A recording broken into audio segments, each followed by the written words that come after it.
Welcome to the Fish Nerds. I'm Clay Groves, Chief Executive Fish Nerd of the Fish Nerds podcast. And I'm Kristen, wife of the Chief Executive Fish Nerd. Which makes you the Chief Executive. Of everything. I think whatever is one higher. Well, hey, welcome to the podcast where we talk about fish, fishing, and eating fish. Anything is fair game, and it's a good bet that you're going to fall into fishy love after hearing this episode. Ooh, that sounds great. It's like regular love, but really smelly. Well, hey, so we've been married for a long time, right? Yeah, a while. Yeah, like somewhere near, 11, 12 years? I don't know. Somewhere in that range? 5 years, 15, 20, I'm not sure. Somewhere in that range. And we have started communicating solely through podcasts. Like if I'm trying to tell you something important, I might send you an episode of This American Life. Right. And what would you send me? What podcast? Wait, don't tell me. Yeah, wait. I don't know. Perfect. Like this, like, shut up, Clay. and then maybe I'll play Ask Me Another to you, and then maybe Radio Lab. Anyway, we've been communicating only through podcasts for the last 5 years, and it's been really good for our relationship. Really perfect. Yeah. And I got a phone call from one of our listeners' wives this week, and she said, "Wait, wives? Wives? Wives? What is the if you're gonna use the possessive noun wife? If I say one of our listeners' wives, right? Because you wouldn't say wives listener, because this person presumably only has one. Right, but I don't want to judge. It's possible he's Mormon and has sister wives. Right. Yeah. So let's rephrase. So I got a phone call from a listener's wife. How about the wife of a listener? Right, because then he's not owning. There's still ownership. The spouse, still ownership. Oh, anyway. This message goes out to Reed Sutter. Turn your ears up. Your wife called me, and she said the only way to communicate to you is through the Fish Nerds podcast, the only place you get your news. Here's a message from your wife. Hi, Dad. Thanks for catching Mom 15 years ago and having us minnows. Hi, Reed. I love you. Thank you for being the best husband ever. Happy anniversary! Well, I hope you like that, Reed. Happy 15th anniversary. You're lucky to have a wife who's paying attention to your podcasting needs. And you can thank your wife for paying the fee to get that message on the podcast. And if you want to get your message on the podcast, I'm just kidding. I didn't really charge her. There was no fee. Maybe you should start charging a fee. I should. But hey, listen, go ahead. No. You took a big breath. I was just going to say that the fees you get when spouses are, asking you to read messages for their significant others, you could use to buy something for your spouse. Well, funny you should say that. I bought you a beer. Oh, thank you. Yeah. Thank you. But Reed, happy 15th anniversary. And I've got a little fishy song for you and your family. Here it is. Once upon a time, a little boy was going fishing, and he asked a little girl to go along. She said, wait, I run and ask my mommy. Presently she came back and sang this song. Mama told me I couldn't go fishing with you. Fishing with you. Mama told me I couldn't go fishing with you. Fishing with you. She said us women get the blame when men start playing that fishing game. That's why Mama won't let me go fishing with you. Fishing with you. I asked my mommy and she said no. She said no. That ain't no place for little girls to go. Girls to go. She said she knew I'd twist and squirm the minute I saw a fishing worm. That's why Mama won't let me go fishing with you. Fishing with you. Mama told me about that. Okay, so welcome back. Tonight on the show, we've got all kinds of fun happening. Hugo is back. Have you met Hugo in person? I have met Hugo. Yeah, great guy. He's like a seagull, eats everything. Yeah, right? he gave my kids some really, really spicy homemade beef jerky. He made the kids cry. We met Hugo at a conference in Connecticut, I think, right? So Hugo's back with a culinary delight to tantalize your taste buds. It's terrible. We've got, of course, fish in the news. Olaf checked in. Olaf is a friend of the podcast, and he sent me a website called archive.org, and all the music on tonight's show is from that website, of which I'm obsessed right now. And so between each segment, I'm going to be playing songs from archive.org. And we have a protester protesting the podcast. I want to talk a little bit about Fishy Rights and animal rights people. But before I do that, I'm going to play a song for the animal rights people. And this is a song called I Am a Fish, written and performed by Art Paul Schlosser. This goes out to all the fishy feel people out there. Enjoy. Oh, I got another call. Judah, 3 years old, and Raina, 7, and Keely, 1, want to hear Fish's song. Okay, I'm going to make up another Fish's song. Maybe this one will be good. I don't know. Blub, blub, blub, blub, blub, blub, blub, blub, blub, blub, blub, blub, blub. Blub, blub, blub, blub, blub, blub, blub, blub, blub, blub, blub, blub, blub. I'm a fish, and I don't want to be eaten in a dish. I'm a fish, and I see a worm on a hook, but I'm not that dumb, and I'm not that stupid, and I don't want to be shot with a hook like an arrow from Cupid. I'm a fish, and I don't want to be a dish.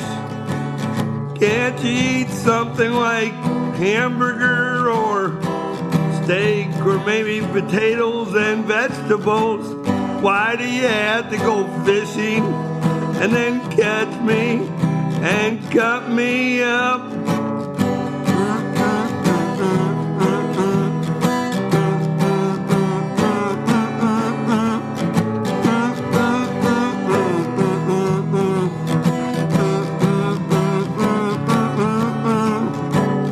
Blub, blub, blub, blub, blub, blub, blub, blub, blub, blub, blub, blub, blub, blub, blub, blub, blub, blub, blub, blub.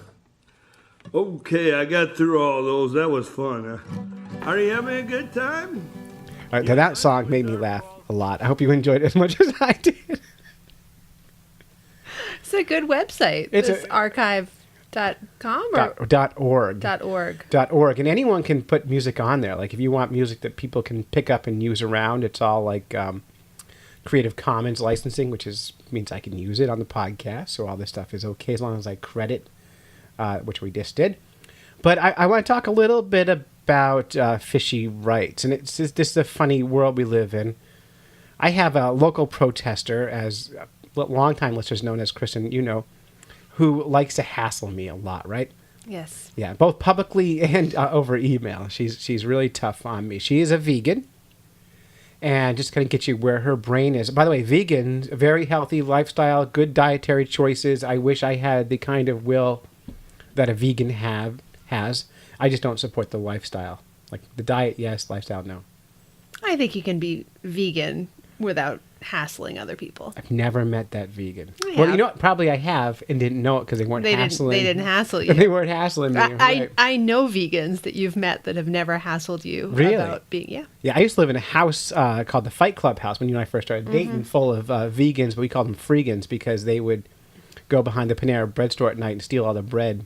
And that's what all they had in the house was just this stacks of old loaves of Panera bread. Okay, so your vision of vegans is slightly skewed. Just that I don't think that's the average vegan. It's not the average one? No. Well, so our vegan friend up here in the Mount Washington Valley is a common protester to most establishments and most meat eaters. She believes that killing an animal is exactly the same as killing a human being. And I I used to kind of try to show empathy towards her. Because if you really believe that, right? If you believe that, then every day when you see someone eating a hamburger, you're seeing somebody eating a baby. And so can you imagine the trauma if you actually truly believed that eating a hamburger was the same as eating a human? What kind of trauma would you go through every single day? Like, you would be constant PTSD, right? That would be pretty rough. It'd be terrible. I mean, that's like, it's a level where you need constant therapy to get through it. Now, her therapy, the way she tolerates, so most of us, when things are stressful, we make jokes and laugh and have fun. The way that, or we seek a therapist. The way that she deals with her issue is she yells at people and tells them terrible things. So over the summer, last winter, I did a presentation at the library, and on the library's website, she compared me to a kidnapper and someone who abuses children because I kill fish. We have a big local problem. We had an issue in town. And she did that on a public website. They took it down. And then a couple nights ago, I was at a meeting, and she's the videographer for the local cable access. And I was talking to someone who's making a donation to after-school programs, which I run. And she confronted me in front of that person. And I thought that was just kind of like, how do you deal with that without being rude to the person who's yelling at you? You know, when you're trying to like be cool, make a good impression, and they're telling you that you're a murderer. Yeah, that's hard. It's really hard. What would you do? In this situation, I'm not really sure. I would try to be nice and say, wow, that's a really interesting thought, but I'm actually not talking to you right now. Yeah.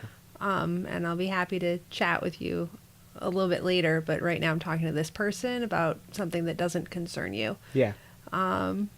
Whether that person would hear that and go away, I don't know, but that's how I would explain it to a 6-year-old. Right. Those are the words I would use. And I when I don't know what to do, I tend to resort to the language that I use when I'm talking to 6-year-olds. Right. A little background. Kristen is a kindergarten and first grade teacher. And often when I'm not doing the right thing, she'll also talk to me with those same words. Yeah. Yeah. It's not just you. It's sort of the world. It's just the way you communicate these days. I've been teaching for so long. That's my only way. I think it's fine. Now, so here's what I did. I told her, I said, I'm not interested in talking to you right now. Well, that's a good start. And then she kept going, and I repeated myself, I'm not interested in talking to you right now. I did it 3 or 4 times before the person I was talking to and I walked away from her. But the hard thing was, my bosses are in the room. There's all these kind of people in the room who I just don't want to have an argument in front of. And it's really difficult to not do that. So anyway, I wrote a letter to her boss, and I felt bad right away. Yeah, I can see why you would. Yeah, but at the same time, she was so over the top, and it wasn't the first time. Well, that's at a certain point, you have to. You have to. Anyway, so all you Fishy Feel people out there, if there's anyone in that group who listens to our show, which is highly unlikely. Although they really should be, because I think to understand something, you need to listen to all sides. You sure do, especially if there's other sides. Yeah. But I actually would love to get a science person from the Fish Feel community on the show. There's a book out called What Fish Feel, written by that community, written by a scientist, and I've reached out to him a number of times because he's said things to me online and invited him on the show, and so far he's never said yes. He's actually never even answered the the invite. Because it'd be interesting to get their point of view, and I would do it non-confrontational. If invite them on the show, let them say their piece, and then let them off the show. That's it. Simple. So anyway, so fish feel. They're friends. Fish are friends. Not food. And speaking of fish not being food, next up we have Killing Fish and Time with Hugo. Hugo is our fishing culinary correspondent. It's a really great segue. Anyway, this little segment from Hugo goes out to our friend Laura, our little fishy protester. Hey guys, got a new recipe for us. This is one I haven't done before. Looking forward to it. So in this one we're going south, way south, not Georgia, not Alabama. We're going all the way to Brazil. And this is a Brazilian fish stew. A friend of ours told me to try it out. I've heard of it before, can't believe I never tried it. So I looked it up, compared a bunch of recipes on YouTube and just online, and found all the common denominators. So again, this is the Brazilian fish stew called moqueca. So this is going to be fun. I figured we go all the way down south while I still can before the great new wall of the West arises. So I'll show you guys how we're going to start this. Okay, got fresh tomatoes, lemon, garlic, sweet bell peppers. Sorry, that's sweet bell peppers. That's the Roma tomatoes. We got onions, scallions, cilantro. That's going in big, heavy Dutch oven that I got set. It's pre-warmed already. And this is the wonderful fish that's going to go in there. So this is fresh fish. By that I mean it has never been frozen. I caught it myself out of my kayak just a couple days ago. It's awesome. So I always preach about fish. It should smell like nothing. This smells like if you were standing on the beach in ocean water. Beautiful stuff. So yeah, this is the Brazilian dish moqueca. You guys wonderful. In the background, I love that one, about saltfish. Probably the best fish in the world, saltfish. The name of the band that plays it is the Mighty Sparrows. So look at that one on YouTube. Saltfish by the Mighty Sparrows. Great Caribbean song about the best fish in the world, in my opinion. So, oh, and a couple tricks I do. So instead of using a ton of olive oil, which I do love, but I cook my dishes with an alternate, and just to saute the vegetables, I'm not going to lose out anything in flavor. I know this is going to come out awesome. So this is a spray made from avocado oil. So you're looking at olive oil, which we know is super healthy for you. Yes, I know olive oil well. Shitloads of calories are definitely not that good for you. So a tablespoon of olive oil's got, I think, 120 calories. This one, I'll spray enough to cover the pan and do all these wonderful vegetables. It's 10 calories. Also, at the end, what's going to make this the stew. So we'll get all these vegetables in there. Let me start this in there, actually. This spray is actually a lot of fun to work with. So we'll start with the onions and bell peppers. I'll do the garlic afterwards. I like toasty garlic, but not in this recipe. I want to keep things sweet, especially with the coconut milk. And now I had to drive to a couple different stores to find coconut milk. I know traditionalists are going to tell me the light coconut milk is completely different from the regular coconut milk. It's got a different texture. It doesn't have that mouthfeel. It's not as fatty, and coconut milk is not bad for you, but we're talking the difference of a can of normal coconut milk is going to go just about 900 calories. And this one is going to be about 350 calories. So all those things add up, and like I said, I know this dish is going to be awesome in the end, and I love it. So when I try to, if I can make it a little bit healthier, I will. And I know I'm not going to lose out on anything. So we do the vegetables. Once the vegetables are sauteed, I take half of them out, put the fish in there, put the other vegetables on top, Put the coconut milk in there. Let it cook until the fish is just done, but not overcooked. Nothing worse than overcooked fish.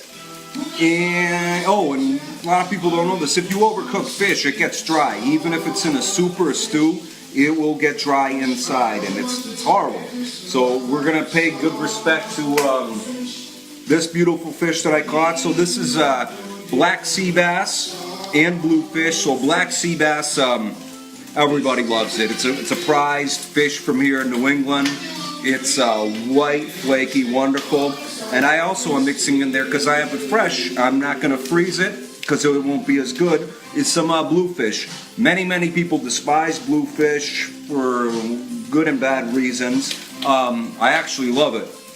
So I'm looking forward to this. Guys, I hope you made you hungry. I'm here on my lunch break. I hope it's your lunch break. See you, folks. And check out the song, Mighty Sparrow's Saltfish. Wonderful stuff. See you guys. And we're back. And that was Hugo. And you can find that recipe at fishnerds.com. That was actually shared via Facebook video, which is very hard to rip onto an MP3 to put on a podcast, but we did it because we are professionals in our big fancy studio. We got soundproofing on the walls. We do have. You should put a picture of that on your webpage. Well, yeah, we should. But anyway, that was Hugo's. And kind of some interesting news happening. Our podcast is supported by our listeners, by our fans. We love our fans. We totally do. And especially the ones who give us money. Mm-hmm. Yep, you're our favorite. Our favorite. And Hugo gives us money, and a bunch of other fans give us money. And that money helps us do things like get microphones that sound good. Soundproof the walls. Soundproof our walls. And eventually it's going to pay to take Kristen out to dinner. Woo! Right. Your patronage is good for my marriage. So if you want to support my marriage, go to patreon.com, patreon.com/fishnerds, and donate $1 per episode to support this podcast. Wait, hold on. $1 per episode. That would be less than a cup of coffee per week. Right. So your choice is save a starving kid in Africa or support the Fish Nerds. Sophie's choice, equally important. I think you could do both of those things for less than the cost of a cup of coffee these days. That's actually very true, especially if you get a caramel macchiato grande latte. Sometimes I go and get a cup of coffee and, I'm out $10. I don't understand it. And just think, that $10 you could give to me. Yeah. Yeah. Where's my $10? I could make coffee at home, save several starving kids in Africa, and still give you $5. And all I'm asking for is $4, which is great. So anyway, if you give us $1 an episode, that's $4 a month. That is not even noticeable to your bank account. You won't even care about it. But to me, if hundreds of people do it, that pays for the podcast and all of our travel and expenses and things associated with it. And the thing is, people don't understand there are expenses associated with producing a podcast. So it's not even counting time. But no. But it's computers, it's microphones, web hosting, travel, communication stuff, promotions, and swag. And that's what I want to talk about next. I love swag. I love swag and sweaty balls. I was going to say, what does swag start like? Yeah, swag. Sweaty. So Monday, which is that's today, the day the show comes out, we're getting brand new swag in. What is the swag? We're getting Fish Nerds Who Rags. Who Rags! I partnered with Who Rags to get a limited edition Fish Nerds logo Who Rag. Now, what is a Who Rag? A Who Rag is a buff, but we can't use the word buff because buff is trademarked by the company named Buff. But it's like a neck gaiter, head warmer, scarf thing, right? So it's Who Rag is what it's called. And the only way to get those is to be a Patreon supporter. I'm not selling them at first on the website. Initially, the first people who get them are people who are supporting us on Patreon at the $2 or more level. So you have to pay a little bit more. That's $8 a month. Still less than... You can cancel anytime. You can get that Who Rag in the mail and cancel if you want to. Don't, but you can. And of course, anything above the $2 per episode level, of course, you're going to get that plus other swag as well. In addition, If you own a business and want us to talk about your business on the show, you can go to patreon.com/fishnerds. Pay us $25 an episode, and we will talk about your business, just like our friend Josh Lopes did. You know Josh? I do know Josh. Josh Lopes owns lopestax.com in Hanover, Massachusetts. I've heard he's the best accountant in Massachusetts. There's none better, right? He's a heck of a nice guy, total fish nerds, kids are fabulous, and he supports our show at the $25 level. And if you need a tax guy or a money person, go to lopestax.com and give him your business because he's supporting us. And so you're supporting him, supports us. Just let him know you're doing it. He's going to get a hoorag, which is good because he's bald. Hoораgs are guaranteed to cover your bald spot. When we're sending out the hoораgs to Patreon supporters, we will put the ones for bald people in the mail first. Yeah, make sure. Just let me know if you're bald. Click a little box off, I'm bald, and you'll get it first. Anyway, patreon.com/fishnerds, or go to fishnerds.com for the link and give us a frickin' $1. That's it. $1 an episode, but $2 get you the hoorag.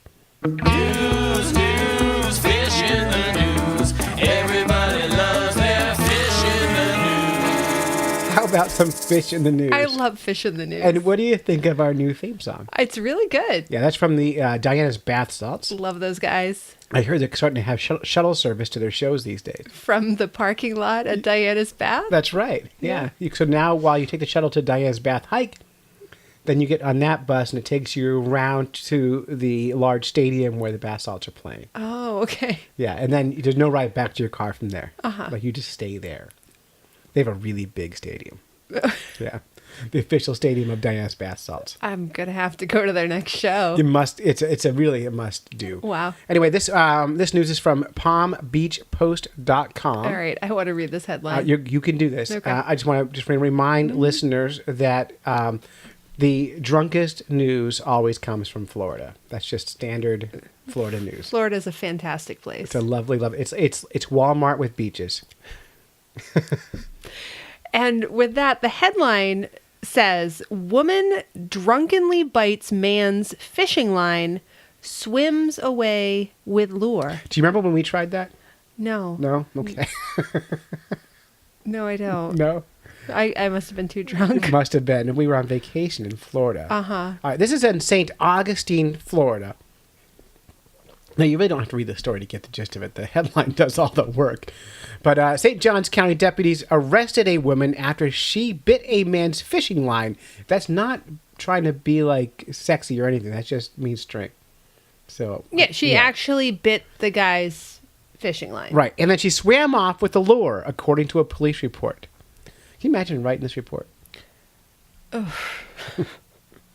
Deputies were called to the St. Johns County Pier in St. Augustine, Florida on Tuesday at 6 p.m. A fisherman told deputies that 22-year-old Alexandria Turner appeared to be intoxicated when she swam up to his fishing line and cursed him out. By the way, you don't have to be drunk to curse someone out in front of their fishing line, but it does help. She bit the line and swam away with the rigging, according to the police report. When deputies asked Turner to come to the pier office where the fisherman had rented the pole, she became belligerent and refused to walk inside. Deputies said Turner began creating a scene and upsetting the sense of public norm at the pier when they tried to take her into protective custody. She refused to let deputies handcuff her and screamed, "I'm expletive naked," several times, the report said. Expletive do you think she used? Expletive. This is like Mad Libs. Give me an expletive that starts with an F. Are we allowed to say that on the podcast world? We can mark our podcast explicit. Okay. But you are a kindergarten teacher. I am. I'm not sure I can say it. I can, but I'm not going to because it's weird. Okay. Because I don't cuss in front of ladies.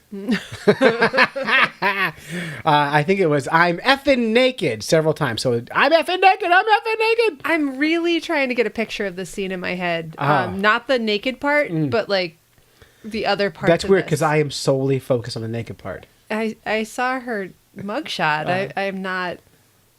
worried about what she looks like naked. Like, Well, deputies arrested Turner on suspicion of disorderly intoxication and resisting arrest without violence. No more word on the lure, or did the lure ever get returned to the fishermen? there's so much here I'm wondering about. Like, number one, can you bite a fishing lure? And, like, did she get the hook stuck in her mouth? It sounds... How do you not do that? Well, I'm just trying to follow. So I don't know this fishing pier, right? So this guy's fishing on a pier. Yes. Now, you've been to these big fishing piers. Yeah, that's what I'm kind of imagining. Right. These fishing piers, usually, it's like a 15, 20-foot drop down to the water, Although right? part of me is thinking about the dock that we saw people fishing on when we were in Bermuda, which was not that big. Right, but that's not a fishing pier, right? Let's look it up. St. Johns County Pier, right? All right. So we're going to Google this up. We're going to do Action News. Action research right here, live. The Fish Nerds podcast. You can hear me typing. This is not a sound effect.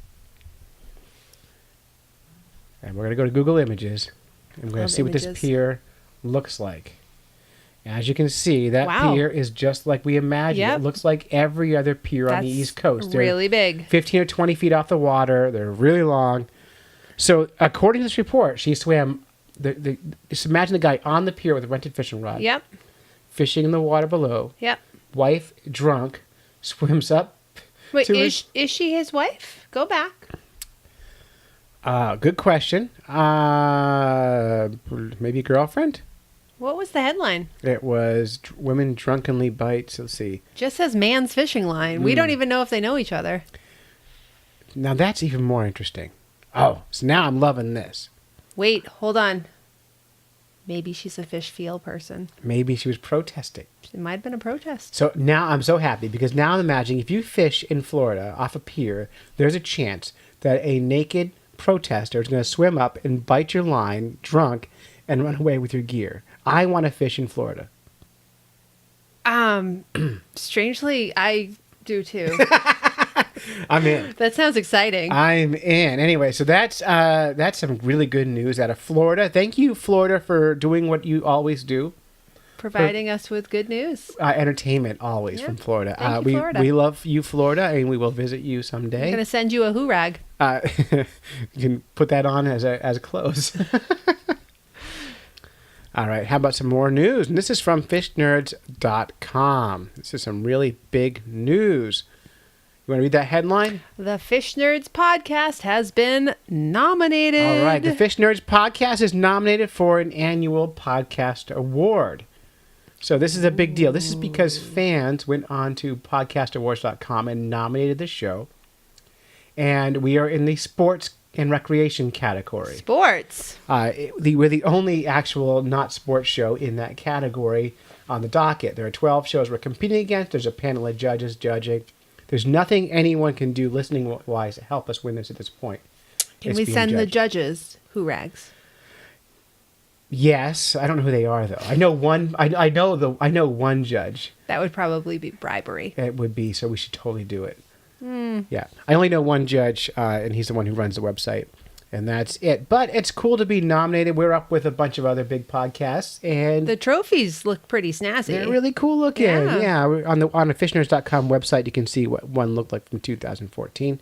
They're glass, and they're polished and shiny. Wow. Yeah, and I can upgrade. I can win it and buy a better one. That's the email I got. And I have to record an acceptance speech, even if I don't win. Wow. Because what they do is they compile. It's a podcast awards. Yeah. So they take all these speeches and they have an award ceremony. If we can't make it, they play the speech as if I was there. So we all have to record that in advance, which is very strange. But if I do it, I need to write a good one, and I want to make sure I include crowds chanting and things. Yeah. Yeah, which is good. And some music. Totally need some music. So that's the Fish Nerds Fish in the News. Congratulations. Thank you. We can, after we win it, we can call ourselves the award-winning podcast. Ooh. Yeah. Now, how about some Trout, No Doubt? Trout, no doubt. That's by Kay Heiser and his orchestra.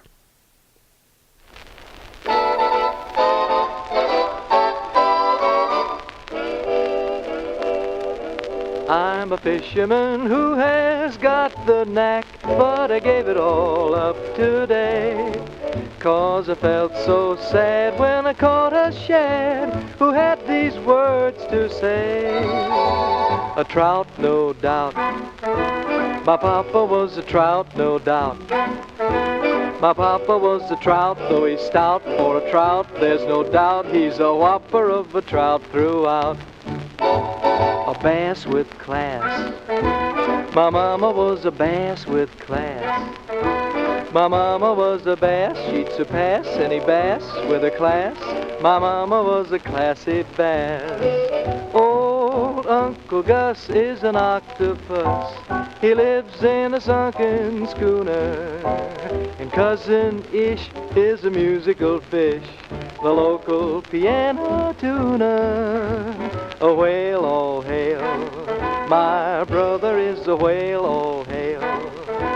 My brother is a whale, though he's frail, drinks his ale from a pail. My brother is an ailing whale, and that's the end of this fishy tale.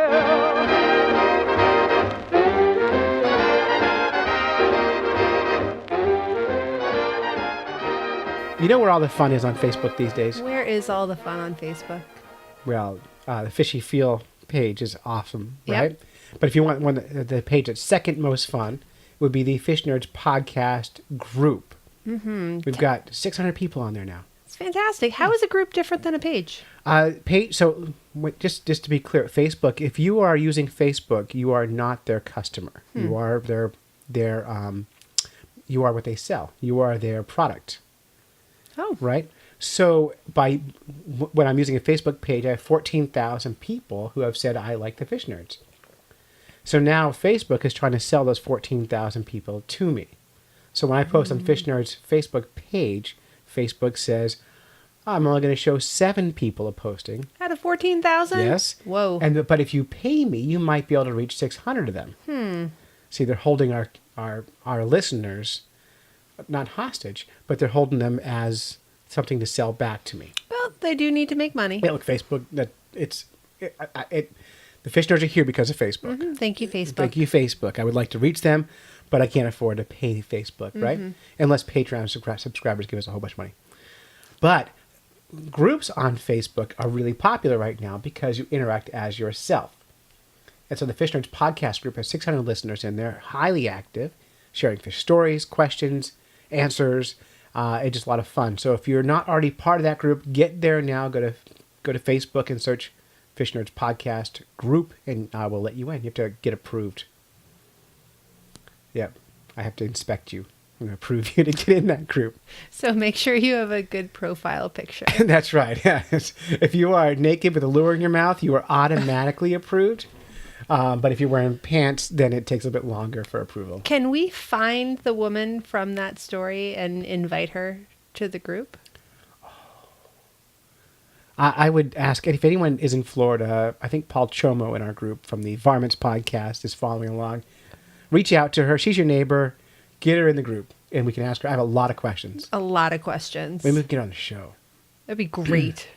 It'd be fabulous. I want to know why she did this. It's funny. They didn't even dig. They didn't dig deep, and she's only suspected of being intoxicated. True. That's a very good point. So What if something else? What else could it have been? I have no idea. Maybe she was a mermaid. Maybe she was a mermaid. I'm sure she was a mermaid. I'm sure of it. When mermaids go on land, they're naked. But no, they're not.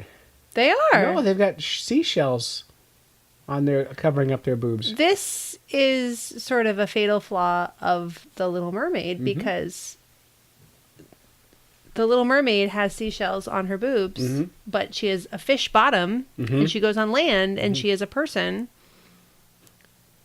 What's down there? All of a sudden, she's naked. Watch the movie. I have to watch it again. Did her seashells on her top go away? She was hiding behind a rock, so I'm assuming they did. Well, maybe she's never nude. We never know. I don't know. You never know. Hey, speaking of never nudes, our friend up in Ontario, Canada, I think Ontario, maybe it's in Toronto, but Andrew Lewin hosts a podcast called Speak Up for Blue, right? And one of the ways he helps the world is by, first of all, never taking his pants off in public, which is helpful. But he also is an ocean conservationist. Far more impressive. I think it's helpful. You know, I do my part by wearing pants. He does his part by talking about how we can help make the oceans better. Yeah. I just think it's really cool. He's an ocean conservation scientist, and he lives inland, like in the middle of Canada. Well, they've got really big lakes, and Yeah. some of the lakes have tides. Some, yeah, do they? Do those Great Lakes have waves? They have waves. I'm not sure. They might have tides. I don't really know. know. I don't know. Well, anyway, so on his show this week, I was listening, and he was talking about 2 protected rivers in Adelaide, Australia, right? Northern Australia. And there's a shark there called the spear-toothed shark, which is critically endangered, and the northern river shark, which is endangered. And a new study came out that revealed a potential conservation issue in the river with the sharks and the interactions with recreational anglers. And this got my attention. Andrew, being an ocean scientist, dissected this paper, and he gave me a little segment to play on our show to help fishermen understand the science of shark conservation. And so here he is. So we're going to move on to some shark science, as I'm getting back into reading and reviewing some shark, not just shark, but any kind of marine science and conservation publications that have been in scientific publications. This publication was written by Peter Kine and Pierre Futri. I hope I pronounced that right. And it's in Ecological Management and Restoration, linking science and practice. And I love these types, and it's I think it's part of the Endangered Society of Australia. I love sharing these types of scientific journals or journal articles because there's an impact. There's a conservation impact. And this title is Recreational Fishing Impacts on Threatened River Sharks, a Potential Conservation Issue. And one of the reasons why I love this, so this was shared in like I said before, Facebook group, the American Elasmo Rank Society. But one of the things I like about this article is it talks about the recreational fishers, but it doesn't condemn them. It doesn't crucify them, right? It's seeing a potential problem and trying to sort of, and understands that this could be a conservation issue and that they're going to have to engage with the recreational fishing community in that area, in Adelaide, in Australia's Northern Territory, to improve that. So essentially, I'm going to read the summary because I think it's important to give you it's a good context, and I'll go into a little more detail. But the Adelaide River in Australia's Northern Territory is a popular recreational fishing area, as well as a habitat for threatened and protected river sharks. They're glyphis species. Both the critically endangered spear-toothed shark and endangered northern river shark are identified here in illegal catches from recreational angling. The identification of the decayed shark specimen using a DNA barcoding-like approach is the first such application in the identification of protected sharks in a recreational fishery. While the extent of catches by recreational anglers is unknown, the threatened status of these sharks, their suspected low population sizes, restricted distributions, and importance of the Adelaide River as a nursery area call for the consideration of this as a potential conservation issue. As such, appropriate measures should be taken to reduce interactions with recreational anglers. The primary target species in the river is the iconic sportfish barramundi, which is predominantly caught by unbaited lure. Sharks are rarely caught on lure, allowing an opportunity for mitigation to focus on a fishing activity, baited hooks, which would limit any regulatory impact on popular lure fishing. Potential mitigation measures range from an increased angler education and compliance checks to the implementation of a spatial closure to baited hook fishing and lure-only zone. Such measures may assist in meeting a stated objective of the Australian government's river shark recovery plan to reduce and, where possible, eliminate adverse impacts of recreational fishing. So I know it's a lot to take in. That's the abstract of the paper, but it gives a good summary of what the paper is about. Essentially, what happened here was during a what the paper describes is during an actual TV spot, a news spot on the area, on the river that's in question here. And the river's name is Adelaide River. Well, that's in the Litchfield National Park. So it's appropriately named because it's in Adelaide. But it's 238 kilometers and as a stretch. It flows 238 kilometers to Van Diem Gulf in the Northern Territory's top end region. So this is up near Papua New Guinea area. So as a neighboring country.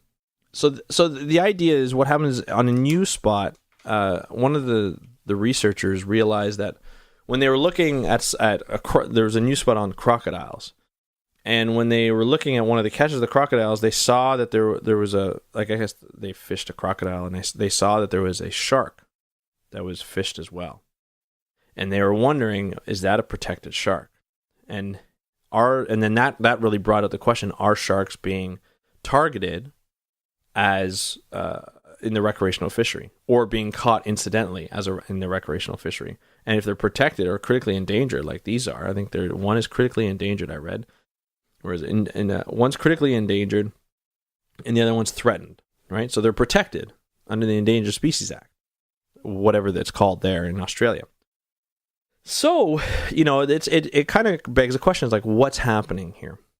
Why are these sharks being caught? So there's 3 sharks that actually are in this. So you got the spear-toothed shark, you got the protected river shark, and you've got the bull shark. And these are how do you pronounce it? Anyway, sharks that can be in rivers. There's euryhaline. Sorry, wow, I should remember that. Euryhaline sharks, and they occur in tidal reaches of the Adelaide River. So you got the northern river shark, the spear-toothed shark, and you've got, of course, you also have the bull shark, which is not protected because there's a global distribution, according to this article. So what was interesting in this is the researchers went to the area after seeing that news spot on the area and seeing the shark, and they used a DNA process because the shark was so mangled, it was difficult to identify it. Noticed that it was a protected shark. The idea here is like, okay, what's happening? How many sharks are being caught? There's not much information on the fishing in the fishing in that area in terms of how many protected sharks are caught. Now, like I said before in the article, it says that area is highly sought for the recreational fishing of barramundi, which is a lure, a non-baited hook. So, by switching to by not allowing baited hooks, you could probably decrease the amount of sharks that are caught. That's sort of the thinking. So the big conservation issue is like, okay, how do we do that, right? How do we maintain the recreational fishing? Because it wouldn't, ideally and theoretically, it wouldn't harm the protected sharks because they mostly go after baited hooks, and you'll reduce the amount of incident catches. And how do you support a very important recreational fishing activity, which it serves as, like, I think it's $51 million a year in that area for a tourist spot. So, and I think 22% of that northern population is actually is fishing that area, recreational fishing. So it's an important area, and so we need to mitigate that. But it comes up with a lot of conservation issues, and here are the questions: is what is the full extent of the recreational catch? Do these observations represent a common interaction between recreational anglers and protected sharks? So, in other words, how many sharks are actually caught? And, if we know what the recreational catch is, we know how many fish are being caught, what types of species are being caught. Do those observations actually represent the interaction between recreational anglers and protected sharks? So, are they catching as many sharks as we actually think they are? Just from the amount of specimens that they actually found that were caught. And it wasn't many. So is it just like 1% of the population? Is it more? What is the actual size of the population? All that kind of stuff. Does retention, or which is mean you keep the fish, or catch and release constitute the bulk of interactions? If sharks are released, what is the survival rate? So just like hammerhead sharks get stressed when they're caught, and in Florida where they're protected, Florida state waters where they're protected, it's actually suggested that you actually just cut the line. Don't even take the hook out. Just cut the line and let the shark go and let the hook fall out, because it's actually less stressful on the animal and it has a higher survival rate if you do that. So that's another question, is what's the survival rate if it's released? And importantly, is a recreational catch aiding a continuing population level decline? So if these are critically endangered and threatened species to the species, are they continuing to decline? If they are, is it because of the recreational fishing? These are important questions to ask. Now, this is a paper that the reason why I like this paper and the way it's laid out is because it's not condemning anybody. It's not saying that the fishers in this area are doing it on purpose.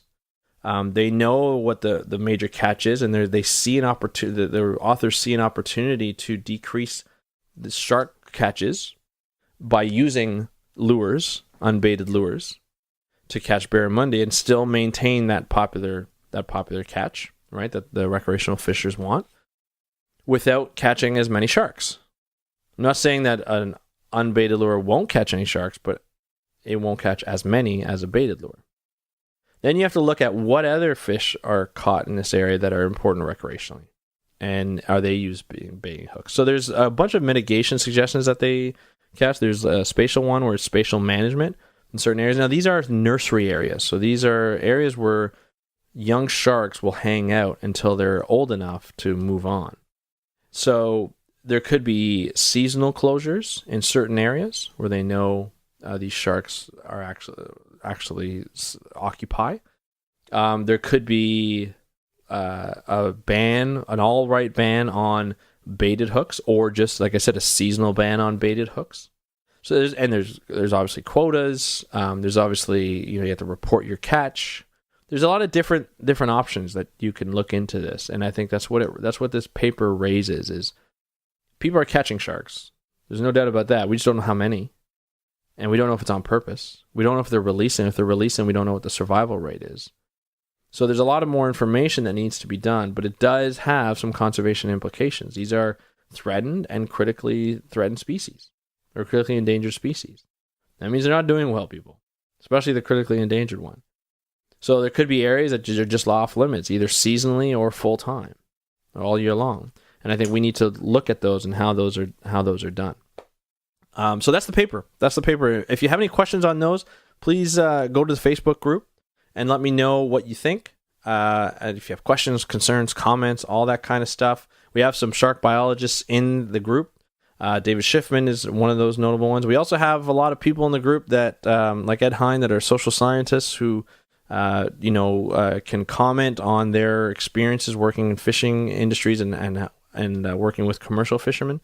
Now we also have a lot of recreational anglers in the group, and who are very knowledgeable in terms of laws, regulations, and just the overall sort of ethics of recreational fishing and communities. And they're on fishing fishing boards and whatnot, where they can, like online, where they see comments from other anglers and whatnot. So we're gonna get. I hope we get a lot of comments. I hope we get a lot of discussion off this. I think it's really important. Now, of course, this is in Australia. A lot of the people that are in the group or listening are in the U.S., but this is not only, this can be applied anywhere else where there's not a lot of information on fishing activities and where there's any kind of endangered species or critically endangered species. So it's important that we take these papers and apply them on an overall basis and theoretically and from an application standpoint. But I think it's really good this paper was written, and it's important that these papers are taken seriously.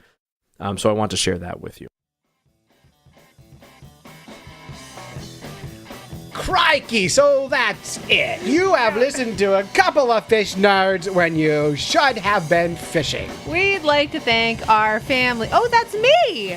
Clay would like to thank me for supporting him while he podcasts, goes on fishing quests, and all sorts of silly things that nerds do.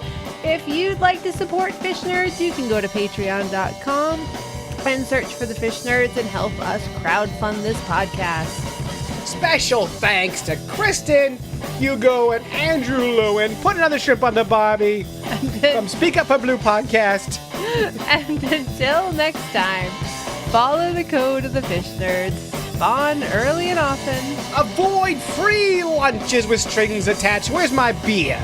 And swim against the current every chance you get. Nice job. Thank you.